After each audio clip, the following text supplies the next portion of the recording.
asking you, Mr. Goldstein, don't bring the police in. If you bring the police in, then obviously we cut your throat if we have to. The Voice and artist's impression of the kidnapped gang leader in a ransom demand call to the father of Robert Goldstein. Robert, who's 18, was abducted from his estate agent's office where he worked in Gants Hill last Monday evening. He was driven along this road towards Stratford, having been blindfolded and made to wear some goggles.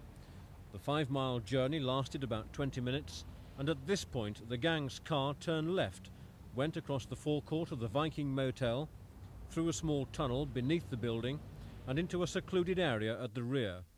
5 days earlier, the gang had booked and paid for, in advance and in cash, 2 chalets, numbers 27 and 28. Detectives now believe that Robert was held hostage in number 27.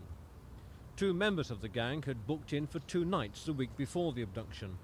They gave notice that they'd be back on Monday, and indeed they returned just before Robert was snatched. 2 actually came in to book the rooms, but there was a 3rd person which didn't actually come into the main part of the hotel. Did they have any meals, any service to their rooms? No service at all. Just booked the rooms and that was it. What sort of people were they? Well, they seemed quite well dressed and well spoken. You know, one wouldn't expect anything of it. Do you think they were businessmen? Well, they were dressed like businessmen, yeah. That's the impression they gave. There are no telephones in the rooms, and the one in the motel would have been too public to use for ransom demands. But there are 2 telephone kiosks, both in working order, just a short walk from the motel.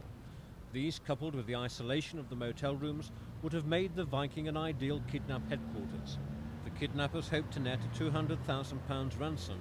Instead, they released their hostage and settled for a motel bill of £128.